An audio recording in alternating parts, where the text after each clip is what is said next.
नमस्कार, मी प्राची साळुंखे बुलेटिनमध्ये आपलं स्वागत करते। पुढील काही मिनिटात आपण घेणार आहोत महत्त्वाच्या बातम्यांचा वेगवान आढावा स्पीड न्यूज मधून। सुरुवात करतोय दिवसभरातल्या महत्त्वाच्या आणि मोठ्या बातमीने। म्हाडा पेपर फुटी प्रकरणी पुण्याचे पोलीस आयुक्त अमिताभ गुप्ता यांनी पत्रकार परिषद घेतली आहे। यावेळी त्यांनी औरंगाबादमधील क्लास चालकाच्या चौकशीत म्हाडा पेपर फुटीचा क्लू मिळाला असल्याचं म्हटलंय। तसंच कंपनीच्या संचालकाला अटक करण्यात आली असून त्याच्या मोबाईलमध्ये महत्त्वाचे धागेदोरे सापडल्याचंही गुप्ता यांनी म्हटलंय। म्हाडा भरतीच्या यापुढील प्रश्नपत्रिका म्हाडाच तयार करणार असल्याची माहिती गृहनिर्माण मंत्री जितेंद्र आव्हाड यांनी दिली आहे। म्हाडा भरतीचा पेपर फुटला नाही तर पेपर फोडण्याआधीच आरोपींची धरपकड करण्यात आली असून तातडीने परीक्षा रद्द करण्याचा निर्णय घेण्यात आला। त्यामुळे विद्यार्थ्यांना त्यांचं परीक्षा शुल्क आता परत मिळणार असल्याचं देखील आव्हाड म्हणाले। पेपर फुटीची सीबीआय चौकशी करा अशी मागणी विरोधी पक्षनेते देवेंद्र फडणवीस यांनी केली आहे। पेपर फुटीत सरकारमधील दोषी शोधण्याची गरज असल्याचं देवेंद्र फडणवीस म्हणाले। तसंच पेपर फुटीमुळे तरुणांमध्ये रोष असल्याचं देखील ते म्हणाले। म्हाडा भरती परीक्षा पेपर फुटीच्या रॅकेटमध्ये खासगी क्लास चालकच गुंतले असल्याचा गंभीर आरोप एमपीएससी समन्वय समितीने केला आहे। जीए सॉफ्टवेअर ही कंपनी काळ्या यादीत असतानाही याच कंपनीला म्हाडाची भरती प्रक्रिया राबवण्याचं कंत्राट दिलं गेलंय। सर्वाधिक धक्कादायक बाब म्हणजे पुणे सायबर पोलिसांनी रात्री ताब्यात घेतलेल्या या आरोपींमध्येही याच जीए सॉफ्टवेअर कंपनीचा डायरेक्टर प्रितीश देशमुख हा सापडलाय। आज राष्ट्रवादी शरद पवारांचा 81वा वाढदिवस आहे आणि त्याच निमित्ताने वरळीत कार्यक्रमाचं आयोजन करण्यात आलं होतं। यावेळी राष्ट्रवादीच्या नेत्यांनी पवारांचं मन भरून कौतुक केलं। यावेळी नवाब मलिकांनी 2024 मध्ये शरद पवार यांच्या नेतृत्वाखाली सरकार स्थापन करू असा विश्वास राष्ट्रवादीचे नेते नवाब मलिक यांनी व्यक्त केलाय। सर्व विरोधी पक्ष एकत्र आणण्याचं काम करणार असल्याचंही ते म्हणाले। शरद पवार यांनी देशाचं नेतृत्व करावं अशी आमची भावना आहे। सर्व विरोधी पक्ष एकत्रित असल्याचं काम पवार साहेब करू शकतात असं मत राष्ट्रवादी काँग्रेस पक्षाचे खासदार अमोल कोल्हे यांनी व्यक्त केलंय। शरद पवार यांच्या वाढदिवसाच्या कार्यक्रमानिमित्त ते बोलत होते। दरम्यान राष्ट्रवादीचे नेते रोहित पवार यांनी देखील शरद पवारांच्या वाढदिवसानिमित्त प्रतिक्रिया दिली आहे। पवार साहेब यांना पंतप्रधान पदाचा उमेदवार करावा ही चर्चा सुरू आहे। याबद्दल मला माहित नाही, मात्र देशात पवार साहेब खंबीर नेतृत्व मात्र नक्की देऊ शकतात असं मत राष्ट्रवादी काँग्रेस पक्षाचे नेते रोहित पवार यांनी व्यक्त केलं। बातमी आहे बीडमधून। अशातच परळीमध्ये पवारांच्या वाढदिवसानिमित्त भव्य अशी रांगोळी साकारण्यात आली। इथल्या डोंगरावर दगड आणि रंगांचा वापर करून तब्बल 3000 स्क्वेअर फुटात ही रांगोळी साकारण्यात आली आहे। भाजपचे ज्येष्ठ नेते गोपीनाथ मुंडे यांची आज जयंती आहे। या निमित्त गोपीनाथ मुंडेंना अभिवादन करण्यासाठी हजारो कार्यकर्त्यांनी गोपीनाथ गडावर आज श्रद्धांजली वाहिली। बुलडाण्याहून संघर्ष ज्योत घेऊन कार्यकर्ते गडावर दाखल झाले होते। भाजपचे दिवंगत नेते गोपीनाथ मुंडे यांची जयंती सर्वत्र साजरी केली गेली। या निमित्त सामाजिक न्याय मंत्री धनंजय मुंडेंनी गोपीनाथ मुंडेंना आदरांजली वाहिली। यावेळी ते भावूक झाल्याचं पाहायला मिळालं। भाजप नेते आशिष शेलारांविरोधात शिवसेनेनं बॅनरबाजी केली। आशिष शेलारांनी मुंबईच्या महापौर किशोरी पेडणेकर यांच्याबद्दल वादग्रस्त वक्तव्य केलं होतं। या वक्तव्यावरून शिवसेना विरुद्ध भाजप असा वाद आता सुरू आहे। अशातच सेनेकडून शेलारांची खिल्ली उडवणारं बॅनर मुंबईतील नरिमन पॉइंट इथे लावण्यात आलंय। एसटीच्या रायगड विभागात एकूण 8 आगार आहेत। संपाचा एसटीच्या उत्पन्नाला मोठा फटका बसलाय। रायगड जिल्ह्यातील 8 आगारांमधील 400 एसटी बसेस दररोज धावतात। दिवसाला या बसेसमधून जवळपास 75,000 प्रवासी प्रवास करतात। त्यातून एसटी महामंडळाला दररोज 35 लाख रुपये इतके उत्पन्न मिळतं आणि मात्र या संपामुळे गेल्या महिनाभरात सुमारे 10 कोटी रुपयांचं एसटीचं हे उत्पन्न बुडाल्याची माहिती राज्य परिवहन महामंडळाच्या रायगड विभागाकडून देण्यात आली। नाशिकमध्ये एसटी बसवर दगडफेक करण्यात आली आहे। नाशिक येवला एसटी बसवर दगडफेक करण्यात आल्याचं कळतंय। अज्ञातांनी केलेल्या या दगडफेकीत बसच्या काचा फोडण्यात आल्यात। सुदैवाने यात कोणालाही इजा झालेली नाही। एसटी कर्मचाऱ्यांच्या संपाचं गुऱ्हाळ अजूनही सुरूच असून प्रशासन आणि संपकऱ्यांमध्ये कुठलाच तोडगा निघताना दिसत नाहीये। या दरम्यान विविध आगारातून बस फेऱ्या हळूहळू सुरू होत आहेत। आज चिखली बुलडाणा ही बस प्रवासी घेऊन बुलडाणा बस स्टँडवर पोहोचली। मात्र बुलडाणा येथून दुपारी चिखलीकडे परत जाताना या बसवर जयस्तंभ चौकात दगडफेक झाली। दगडफेक कुणी केली याचा शोध पोलीस घेत आहेत। या दगडफेकीनंतर बसच्या काचा फुटलेल्या आहेत। बसमध्ये 3 प्रवासी होते। या घटनेची बस चालक SP खरात यांनी शहर पोलिसात तक्रार दिली। वाशिममधल्या कामरगावमधील नागरिकांनी साखळी उपोषण सुरू केलंय। इथल्या मुख्य रस्त्याचं काम निकृष्ट दर्जाचं झाल्याने या नागरिकांना रस्त्यावरील उडणाऱ्या धुळीचा त्रास सहन करावा लागतोय। या संदर्भात बांधकाम विभागाकडे तक्रार करूनही दुर्लक्ष होत असल्याचा आरोप त्यांनी केलाय। तसंच जोपर्यंत रस्त्याचं काम पूर्ण होत नाही तोपर्यंत उपोषण सुरू ठेवण्याचा निर्धार या गावकऱ्यांनी घेतलाय।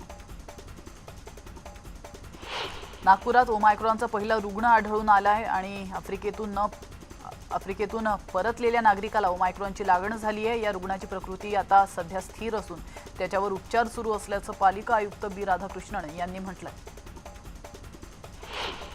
ओमायक्रॉनचा फैलाव वेगाने होत असला तरी तो डेल्टापेक्षा सौम्य आहे। ओमायक्रॉनचे रुग्ण घरात किंवा 10 ते 14 दिवसांच्या विलगीकरण कालावधीत बरे होत आहेत असं दक्षिण आफ्रिकेतील तज्ज्ञांचं निरीक्षण आहे।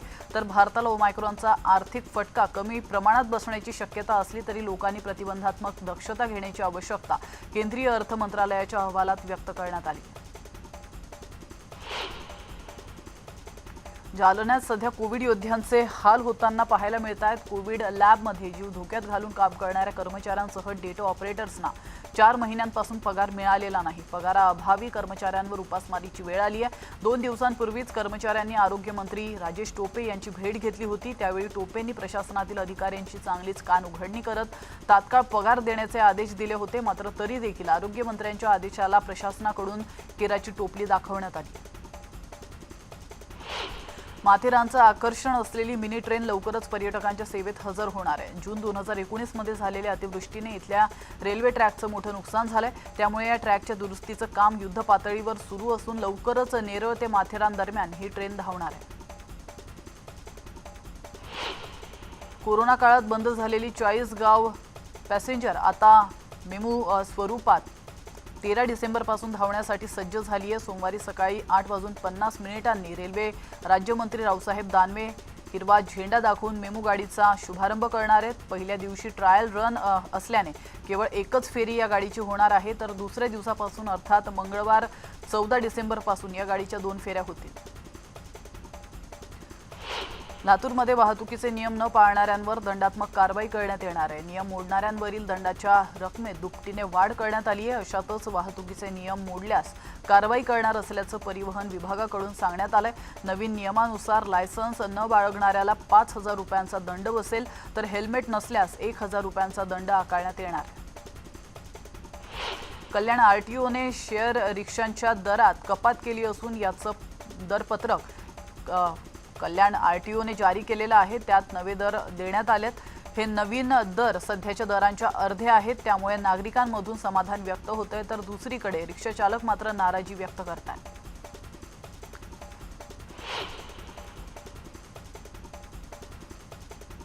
बातमी आहे पालघरमधून। पालघरमध्ये खासगी बसचा अपघात झालाय।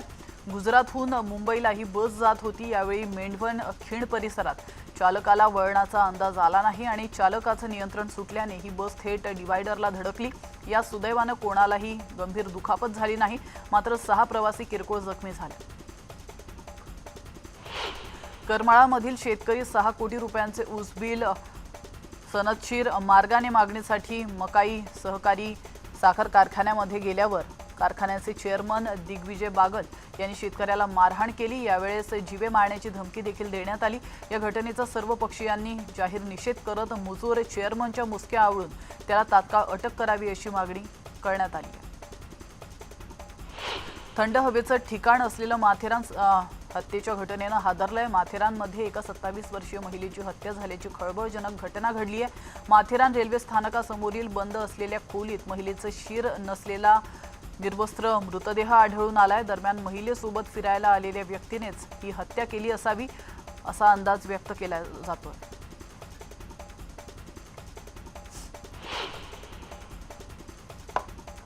बातमी आहे पुण्यातून। पुणे जिल्ह्याच्या शिरूर तालुक्यातील शिक्रापूर या ठिकाणी एका तृतीयपंथी व्यक्तीची धारदार शस्त्राने वार करून निर्घृणपणे हत्या करण्यात आली आहे। अनिश यादव असं हत्या झालेल्या तृतीयपंथीयाचं नाव असून हत्येचं कारण अद्याप स्पष्ट झालेलं नाहीये। या प्रकरणी शिक्रापूर पोलिसात पुढील तपास आता ते करतात।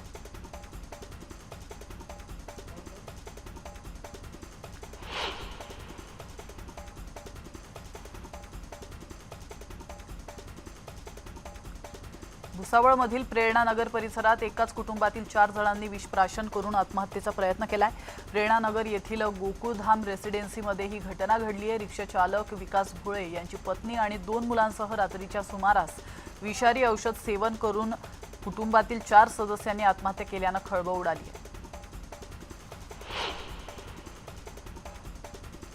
उजनी जलाशयाच्या विस्तारित परिसरामध्ये स्थलांतरित पक्ष्यांची रेलचेल सुरू झाली आहे। तर परदेशाहून हजारो किलोमीटरवरचा प्रवास करून उजनी जलाशयाच्या परिसरात स्थलांतर करणाऱ्या गेल्या अनेक वर्षांपासून लोकांचे आकर्षण ठरणाऱ्या फ्लेमिंगो आणि पट्टगदम हंसांचेही आता आगमन झालेलं आहे। हिवाळ्याच्या सुरुवातीलाच स्थलांतरित पक्ष्यांचं आगमन झाले, त्यामुळे पक्षीप्रेमींसाठी सध्या ही पर्वणी आहे।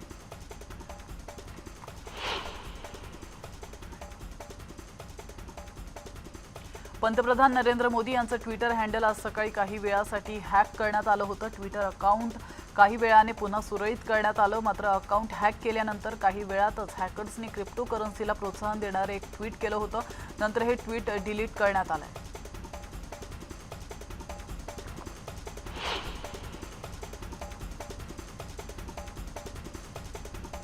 वाराणसीतील काशी विश्वनाथ धामचे उद्या पंतप्रधान नरेंद्र मोदींच्या हस्ते लोकार्पण होणार आहे। पुरातन काशी विश्वनाथ मंदिर या परिसरात 5 लाख चौरस फूट जागेवर हा प्रकल्प साकारण्यात आलाय। एका वेळी 75,000 भाविक परिसरात सामावले जाऊ शकतात। या प्रकल्पासाठी 800 कोटी रुपये खर्च करण्यात आला असून पंतप्रधान नरेंद्र मोदींच्या हस्ते 8 मार्च 2019 मध्ये या प्रकल्पाचा शिलान्यास करण्यात आला होता। महाराष्ट्र, गुजरात आणि दिल्लीनंतर आता आंध्र प्रदेशमध्ये देखील कोरोनाच्या ओमायक्रॉन व्हेरियंटची लागण झालेला रुग्ण सापडलाय। आयर्लंडमधील 34 वर्षीय प्रवाशाला ओमायक्रॉनची लागण झाल्याचं समोर आलंय। या रुग्णाची शनिवारी RT-PCR चाचणी निगेटिव्ह आली होती, त्याचप्रमाणे त्याला कोरोनाची कोणतीही लक्षणं नव्हती। दुसरीकडे चंदीगडमध्येही ओमायक्रॉनचा रुग्ण आढळलेला आहे। शनिवारी रात्री उशिराच चंदीगडमध्ये एका रुग्णाला ओमायक्रॉनची लागण झाल्याचं स्पष्ट झालंय। 22 नोव्हेंबर रोजी इटलीहून आलेल्या एका 20 वर्षीय तरुणाला ओमायक्रॉनची लागण झाली आहे। महत्त्वाचं म्हणजे या तरुणाला कोरोनाची कोणतीच लक्षणं नसून त्याचं लसीकरण पूर्ण झालं होतं। 1 डिसेंबर रोजी त्याची कोरोना चाचणी पॉझिटिव्ह आली होती।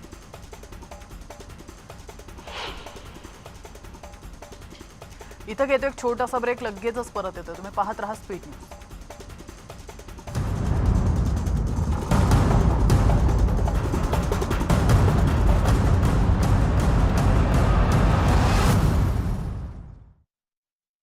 व्हिडिओ गेम खेळू शकणार आहेत, पण याबद्दल नॅशनल हायवे ट्रॅफिक सेफ्टी ॲडमिनिस्ट्रेशनकडे तक्रार करण्याचा निर्णय काही जणांनी घेतलाय आणि कार सुरू असताना समोरच्या सीटवरील सर्व लाईव्ह व्हिडिओ आणि वेब ब्राउझिंगवर प्रतिबंध आणण्याची गरज असल्याचे एका पत्राद्वारे या चालकांनी NHTSA कळवलेलं आहे। आणि ड्रायव्हरसाठी हे अतिशय धोकादायक आणि गाडी चालवताना त्यामुळे ड्रायव्हरचं चित्त विचलित होऊ शकतं, याचा देखील उल्लेख तक्रारीत करण्यात आलाय।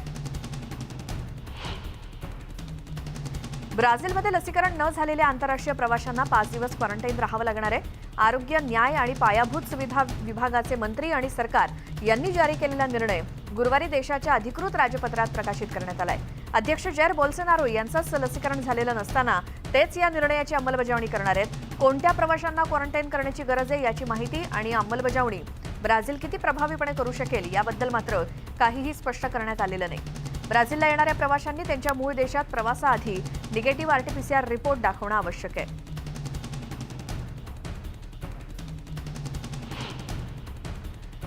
अमेरिकेत 16 आणि 17 वर्ष वयोगटातल्या मुलांनाही फायझरचे बूस्टर डोस देता येणार आहेत। FDA आणि CDCची मंजुरी मिळाल्याचं अध्यक्ष जो बायडेन यांनी सांगितलं। या वयोगटातील मुलं बूस्टरसाठी पात्र ठरल्याचं त्यांनी म्हटलं। आतापर्यंत 20 कोटी मुलांना 2 डोस दिल्याचं बायडेन म्हणाले।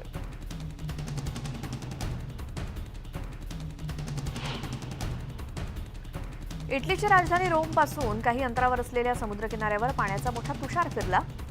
जवळपास 15 मिनिटं फवारा उडत असल्याचे इथल्या प्रत्यक्षदर्शींनी सांगितलं। मिशेला बॉस्कोनं तिच्या ओस्टी अपार्टमेंटच्या बाल्कनीतून हे फुटेज रेकॉर्ड केलंय. इटलीमध्ये आता लसीकरण बंधनकारक करण्यात आलंय. पोलीस, व्यावसायिक तसंच शाळेतील कर्मचाऱ्यांना लस घेणं बंधनकारक केल्यामुळे आता लसीकरणासाठी नागरिकांनी गर्दी केली आणि रोममध्ये पोलीस अधिकाऱ्यांनी देखील लस घेण्यासाठी रांगा लावल्या. याआधी केवळ आरोग्य कर्मचारी आणि सेवा देणाऱ्यांनाच लस घेणं बंधनकारक करण्यात आलं होतं. आता मात्र इतर कर्मचाऱ्यांना लस घेणं बंधनकारक केल्यानं नागरिकांनी लसीकरण केंद्रावर गर्दी केली. दरम्यान इटलीमध्ये रात्री 8 ते पहाटे 5 वाजेपर्यंत कर्फ्यू लावण्यात आलाय, तर संध्याकाळी 6 वाजता बार, रेस्टॉरंट बंद करणं बंधनकारक आहे. सौदी अरेबियाचे क्राऊन प्रिन्सनं शुक्रवारी कुवेतला भेट दिली. यावेळी त्यांनी अरब राज्यांचा दौरा केला. प्रतिस्पर्धी इराणनं आण्विक वाटाघाटी पुन्हा सुरू केल्या, त्यामुळे अरब शासकांसोबत बैठक घेण्याची मागणी करण्यात आली.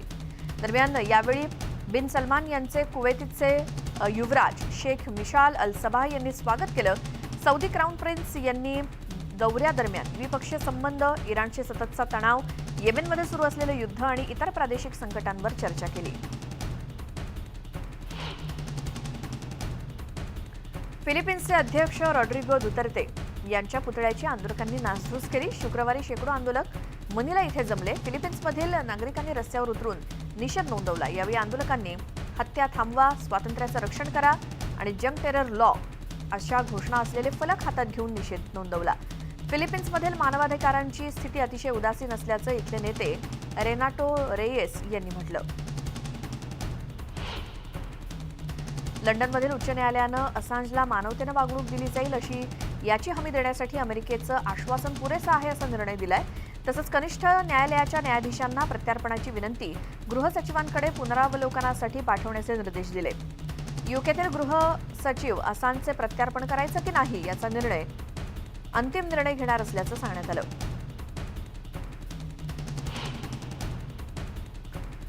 उत्तर पूर्व अर्नेमलँडला लवकरच नासा रॉकेट लॉन्च बेसचं ठिकाण बनवणार आहे. हे नवं लॉन्चचं ठिकाण असणार आहे. नासानं अशा पद्धतीने इतर ठिकाणी प्रक्षेपण पॅड उघडण्याची ही पहिलीच वेळ आहे. नुलुनबोईच्या भविष्यामध्ये हा मोठा भाग असणार आहे. दरम्यान हे रॉकेट अंतराळामध्ये जाताना काही पर्यटकांना पाहता देखील येणार असल्याचं तिथल्या अधिकाऱ्यांनी सांगितलं.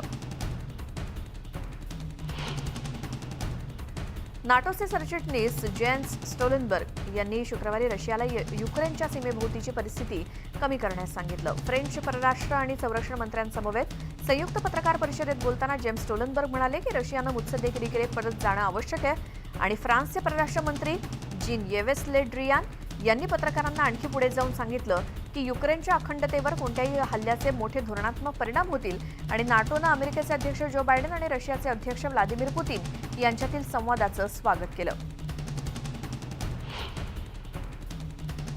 दक्षिण आफ्रिकेत नवे कोरोना रुग्ण वाढतातच आहेत आणि देश ओमायक्रॉन संक्रमणाच्या वाढीवरती नियंत्रण ठेवण्याचा प्रयत्न करतोय. गुरुवारपासून 24 तासात दक्षिण आफ्रिकेत 22,391 इतक्या नव्या रुग्णांची नोंद झाली, जी नोव्हेंबरच्या सुरुवातीला दररोज सुमारे 200 इतकी होती. सर्वेक्षणानुसार 90% जास्त रुग्ण हे ओमायक्रॉनचे आहेत. दक्षिण आफ्रिकेतील दैनंदिन नव्या रुग्णांची 7 दिवसांची सरासरी 25 नोव्हेंबरला रोज म्हणजे एका दिवशी 3,571 इतकी होती, जी 9 डिसेंबरला एका दिवशी 15,043 पर्यंत वाढली. दक्षिण आफ्रिकेच्या नियामक प्राधिकरणानं फायझर बायोटेक लसीला बूस्टर शॉट म्हणून मान्यता दिली आहे, ज्यामुळे ओमायक्रॉन प्रसाराला पायबंद घालण्यात येईल. संयुक्त अरब अमिरातीच्या पाठिंब्यानं येमेनच्या संयुक्त सैन्यानं दावा केला की त्यांनी ताईज गव्हर्नरेटच्या वायव्येकडील मकबना जिल्ह्यात हौथींविरुद्ध लढाई दरम्यान गुरुवारी ताबा मिळवला. लष्करी माध्यमांनी सांगितलं की सैन्यानं पर्वतरांगांमधील त्यांचं नियंत्रण घट्ट केलंय आणि हुती नियंत्रित भागावरती ताबा मिळवलाय. येमेनच्या आंतरराष्ट्रीय स्तरावर मान्यताप्राप्त सरकार आणि इराण समर्थित हुती बंडखोर यांच्यातील लढाईत गेल्या महिन्यात एक प्रमुख बंदर शहराभोवती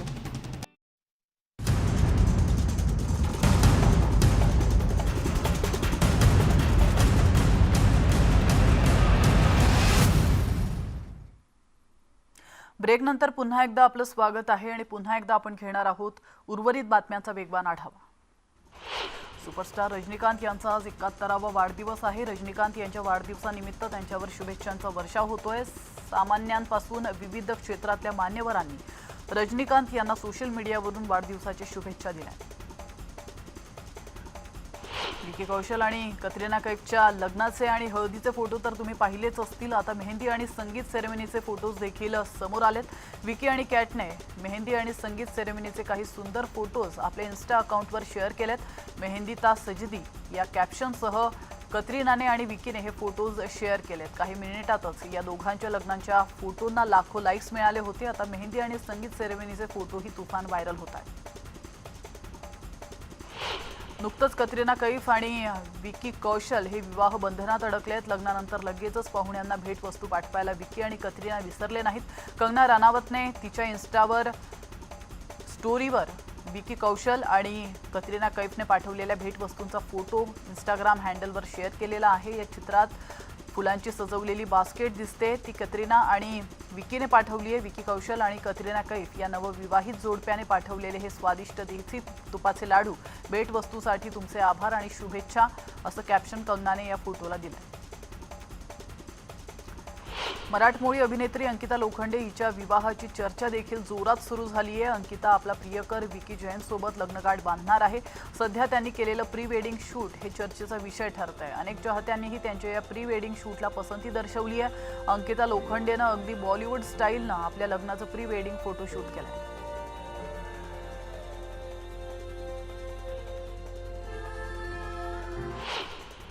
अंकिता लोखंडे आणि विकी जैन यांच्या लग्नाचे विधी सुरू झालेले आहेत. नुकतीच अंकिताची मेहंदी सेरेमनी झाली आहे. त्याचे फोटो सोशल मीडियावर व्हायरल होत आहेत. कतरिना कैफच्या हातावर मेहंदी काढणाऱ्या आर्टिस्ट वीणा नागदा यांनीच अंकिता लोखंडे हिच्या हातावर देखील मेहंदी काढली.